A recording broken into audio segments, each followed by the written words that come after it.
और चलिए अब खबरें विस्तार से। महाराष्ट्र में सरकार गठन पर तस्वीर फिलहाल साफ होती नहीं दिख रही है। वहीं शिवसेना के बाद अब एनसीपी को मौका मिला है। अब राज्यपाल ने एनसीपी को मिलने का वक्त दिया है। वहीं राज्यपाल ने सरकार गठन के लिए शिवसेना को और वक्त देने से इनकार कर दिया। हालांकि शिवसेना नेता आदित्य ठाकरे ने कहा कि वह राज्य में सरकार बनाने के लिए तैयार है, लेकिन अन्य दलों का समर्थन पत्र हासिल करने में वक्त लग रहा है। ये सब मुश्किल कांग्रेस के कारण हुई। दिल्ली में कांग्रेस की दूसरी बैठक खत्म होने के बाद भी फैसला नहीं हो पाया और इस बैठक में, जिसमें महाराष्ट्र के तमाम नेता पहुंचे थे, कांग्रेस अब एनसीपी से चर्चा कर अपना निर्णय लेगी। थोड़ी देर पहले ही राज्यपाल से मिलने राजभवन एनसीपी नेता अजीत पवार पहुंचे हैं।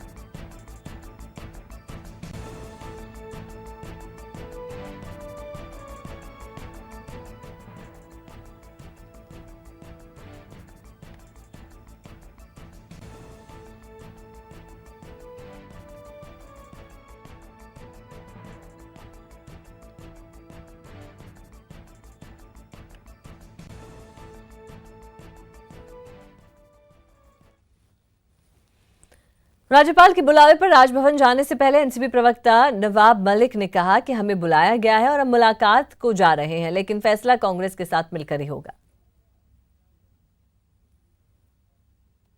लगभग 18 दिन हो गए हैं। महाराष्ट्र की जनता को अपेक्षा है कि महाराष्ट्र में कोई सरकार बने। बहुमत भारतीय जनता पार्टी और शिवसेना के महायुति को था, लेकिन दोनों पार्टियों में मुख्यमंत्री के पद को लेकर रस्सा खींची के कारण वे दोनों पार्टी अलग हो गई और भारतीय जनता पार्टी ने सरकार बनाने के लिए असहमति दर्शाई। दूसरे बड़े दल के नाते शिवसेना को निमंत्रित किया गया। उन्हें 24 घंटे के भीतर सत्ता स्थापन करने के लिए सहमति पत्र की मांग की गई थी। आज सुबह से राष्ट्रवादी कांग्रेस पार्टी के सभी नेता बैठकों का दौर कर रहे थे और जैसे कि हमने पहले भी बताया कि राष्ट्रवादी कांग्रेस पार्टी कांग्रेस के साथ आघाड़ी करके महाराष्ट्र के विधानसभा चुनाव में गई थी। कोई पर्यायी सरकार बनाने के लिए हम निश्चित रूप से कांग्रेस के साथ बैठकर सामूहिक निर्णय लेंगे। ये हमारी भूमिका पहले दिन से। महाराष्ट्र में सरकार पर सस्पेंस के बीच कांग्रेस की भूमिका अहम है, लेकिन कांग्रेस का रवैया मामले को सुलझाने की जगह उलझाने वाला दिख रहा है। दिन भर चली बैठक के बाद कांग्रेस ने साफ किया कि अभी महाराष्ट्र सरकार को लेकर उनका रुख साफ नहीं है और एक दौर की बैठक कल फिर से होगी।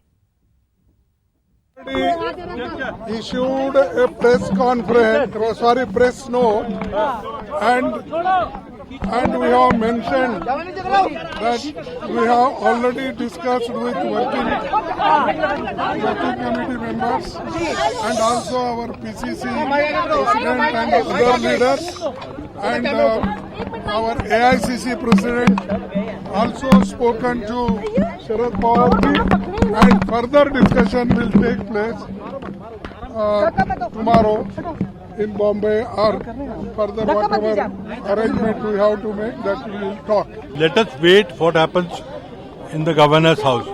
What decision governor takes. There is plenty of time. We'll talk. We are asked for time. Maharashtra में सरकार गठन पर भले ही कंफ्यूजन बरकरार है, लेकिन इतना तय है कि महाराष्ट्र की इस नई सरकार की स्क्रिप्ट मरुधरा के शहर जयपुर में लिखी गई। क्यों और कैसे, देखिए इस रिपोर्ट में। जयपुर में महाराष्ट्र सरकार की स्क्रिप्ट। महाराष्ट्र कांग्रेस को जयपुर से पावर। महाराष्ट्र सरकार का जयपुर कनेक्शन। महाराष्ट्र के विधायक कांग्रेस पार्टी के हैं, हम भी कांग्रेस पार्टी के हैं। अभी जीत के आए हैं वो लोग और वो यहाँ जयपुर आए हैं। तो राजस्थान की हमारी परंपरा रही है कि हम उनका आतिथ्य सत्कार करें, उनको कोई तकलीफ नहीं हो। सियासत की अजीब दास्तां इस बार महाराष्ट्र में सरकार की कवायद के रूप में सामने आई। बहुमत पाने वाले दो सियासी दोस्त जब सीएम की कुर्सी के चक्कर में पड़े और चौथे नंबर की पार्टी कांग्रेस के हाथों में सत्ता की चाबी आई, तो नजरें जयपुर पर जा टिकी। हम आपको बताएंगे आखिर कैसे महाराष्ट्र की सरकार की स्क्रिप्ट जयपुर में लिखी गई। लेकिन पहले आपको बता दें कि सोनिया गांधी के आवास पर हुई अहम बैठक में महाराष्ट्र कांग्रेस के बड़े नेताओं के साथ ही राजस्थान कांग्रेस प्रभारी अविनाश पांडे भी मौजूद रहे। इसमें कोई शक शुबाब नहीं, महाराष्ट्र की सरकार में इस बार मरुधरा की भूमिका खास रही, या यूं कहें कि जयपुर में ही महाराष्ट्र कांग्रेस की सारी रणनीति तय हुई। पिछले 72 घंटे से कांग्रेस ने अपने सभी 44 विधायकों को जयपुर में रखा था। मकसद एक ही, कांग्रेस विधायक दल को टूट से बचाना। 8 नवंबर को जैसे ही महाराष्ट्र में सरकार की कवायद शुरू हुई तो कांग्रेस आलाकमान ने एक बार फिर भरोसा दिखाया राजस्थान के सीएम अशोक गहलोत पर। कांग्रेस की सियासत की बारीकियों से वाकिफ अशोक गहलोत ने आलाकमान को निराश नहीं किया और एक बार फिर कांग्रेस के लिए संकटमोचक साबित हुए। महाराष्ट्र के चुनाव में भी सीएम अशोक गहलोत कांग्रेस एनसीपी गठबंधन के लिए चुनाव प्रचार करने पहुंचे थे और मुसीबत की घड़ी में जब कांग्रेस आलाकमान को अपने विधायकों को सुरक्षित रखना था तो फिर सीएम गहलोत सामने आए। इतना ही नहीं, सीएम अशोक गहलोत ने महाराष्ट्र कांग्रेस के विधायकों से मिलकर सरकार के लिए उन्हें एकमत करने में भी बड़ी भूमिका निभाई और विधायकों की ओर से सम्मिलित हस्ताक्षर कांग्रेस आलाकमान को भेजे गए, जिसके बाद सरकार के लिए अंतिम फैसला तय हो पाया। महाराष्ट्र की सियासत की तस्वीर चाहे जो भी हो, लेकिन इतना तो तय है, कांग्रेस के अच्छे दिन वाया जयपुर ही आ रहे हैं। ठीक 1 साल पहले राजस्थान में कांग्रेस की वापसी हुई और अब महाराष्ट्र में कांग्रेस वाली सरकार के दिन आने वाले हैं। Bureau report, news 18। जेएनयू के छात्र एक बार फिर सड़क पर है। सियासी मुद्दों पर संघर्ष करने वाले छात्र अब की बार फीस बढ़ोतरी को लेकर आंदोलन कर रहे हैं। खास बात यह है कि दीक्षांत समारोह के बीच ही छात्रों ने हंगामा शुरू कर दिया। राजधानी दिल्ली में ये भारी भीड़ किसी सियासी रैली की नहीं बल्कि छात्रों की है। सड़क पर उतरे ये छात्र जवाहरलाल नेहरू विश्वविद्यालय के हैं। छात्रों का गुस्सा इस बार यूनिवर्सिटी प्रशासन के खिलाफ है, क्योंकि विश्वविद्यालय प्रशासन ने हॉस्टल की फीस में बढ़ोतरी कर दी है, जिस पर छात्र भड़क गए हैं। ये प्रोटेस्ट मेन 3 चीज़ों को लेके हो रहा है। एक कि फीस हाइक हुआ है, दूसरा कर्फ्यू टाइमिंग रजिस्टर हुआ है हमारे न्यू हॉस्टल मैनुअल के तहत, और तीसरा ड्रेस कोड। लेकिन सबसे ज़्यादा हम लोग यहाँ पे इस चीज़ पे फोकस कर रहे हैं कि फ़ी हाइक क्यों हुआ है। हमारी फीसों को ये 1000 गुना बढ़ा रहे हैं, उससे ज़्यादा हमारे लिए क्या गलत हो सकता है। 1000 गुना कौन सा नियम कहता है कि ये बढ़ा है। फी हाइक के खिलाफ कि इसको रोका जाए, इसको कम किया जाए। यहाँ पे इस चीज़ को हम लौटाना चाहते हैं कि ये चीज़ खत्म हो, फी हाइक नहीं होनी चाहिए। ये तब तक चलेगा हमारी मांगे जब तक नहीं पूरी होगी। हमारा डिमांड ये है, जो हॉस्टल फीस थी वही रहे, जो कि 900% बढ़ाई गई है वो नहीं बढ़ाई है। सिंपल डिमांड ये है। दरअसल सोमवार को जेएनयू का दीक्षांत समारोह था, जिसमें उपराष्ट्रपति वेंकैया नायडू और केंद्रीय शिक्षा मंत्री रमेश पोखरियाल निशंक मौजूद थे।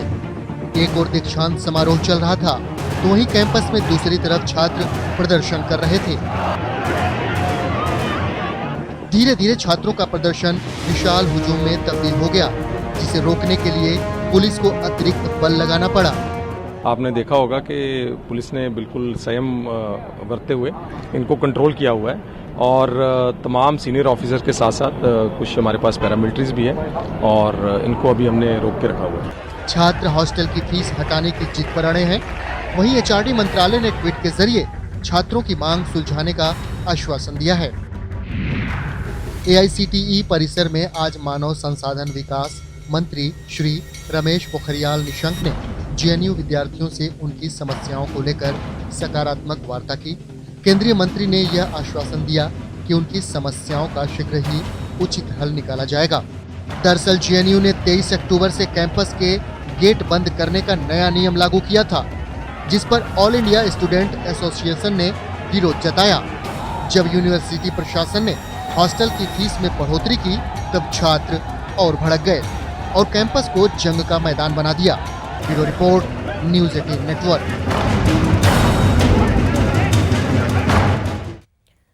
अयोध्या के सहनवा में मस्जिद बनाने के लिए 5 एकड़ जमीन दी जा सकती है और इसी गांव में ही मीर बाकी की मजार है और मीर बाकी ने ही बाबरी मस्जिद का निर्माण करवाया था।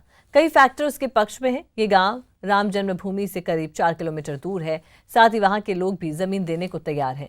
हालांकि मस्जिद के लिए और भी 2 जगहों की चर्चा है, लेकिन दोनों जगह शहर से काफी दूर हैं। सहनवा ग्राम सभा में बन सकती है मस्जिद। सहनवा ग्राम सभा में है मीर बाकी की खबर। बाबर का सिपह सलार था मीर बाकी। सुप्रीम कोर्ट के फैसले के बाद अयोध्या में भव्य मंदिर बनाने का रास्ता साफ हो गया है। उधर कोर्ट के फैसले के मद्देनजर दूसरी जगह मस्जिद बनाने की सुगबुगाहट भी शुरू हो गई है। सूत्रों से मिल रही जानकारी के मुताबिक सहनवा में मस्जिद के लिए जमीन दी जा सकती है। सहनवा में बाबर के सेनापति मीर बाकी की मजार भी है और मीर बाकी ने ही बाबरी मस्जिद बनवाई थी। मीर बाकी के वंशज भी मस्जिद के लिए जमीन देने को राजी हैं। बातचीत से रास्ता निकला है। अब जो सुप्रीम कोर्ट का निर्णय आ गया है अंतिम, तो मैं चाहता हूँ इस समाधान का पटाक्षेप हो जाए। और चूंकि मीर बाकी का रिश्ता सहनवा गांव से रहा है, लेकिन इसमें एक दिक्कत है। सहनवा अभी अयोध्या नगर निगम का हिस्सा नहीं है। हालांकि 2017 में इसे नगर निगम में शामिल करने का प्रस्ताव भेजा जा चुका है। ऐसे में जल्द ही 40 गाँव को नगर निगम में शामिल करने की मंजूरी मिल सकती है। हालांकि मस्जिद के लिए चांदपुर हरवंश और डावा सेंभर गांव की भी चर्चा है। सहनवा की दूरी की बात करें तो राम जन्मभूमि से सहनवा की दूरी महज 4 किलोमीटर है, जबकि जो दूसरे विकल्प है, चाहे वो चांदपुर हरवंश हो, उसकी दूरी अगर देखा जाए तो 10 से 12 किलोमीटर है। और तीसरा जो गांव है डाबा सेंबर, जिसकी बात सामने आ रही है, उसकी दूरी और अधिक है, करीब वो 16 से 17 किलोमीटर है। हालांकि अभी जो संभावनाएं, जो न्यूज 18 को सूत्र मिल रहे हैं, उसके मुताबिक सहनवा का नाम सबसे तेज चल रहा है। और अगर सुन्नी पक्ष इसके लिए राजी होता है तो योगी सरकार इस गांव में मस्जिद निर्माण के लिए 5 एकड़ जमीन दे सकती है। कैमरामैन उपेंद्र के साथ राजीव प्रताप सिंह, न्यूज 18 अयोध्या। और इस बुलेटिन में फिलहाल के लिए इतना ही। दीजिए इजाजत। आप देखते रहिए न्यूज 18 राजस्थान।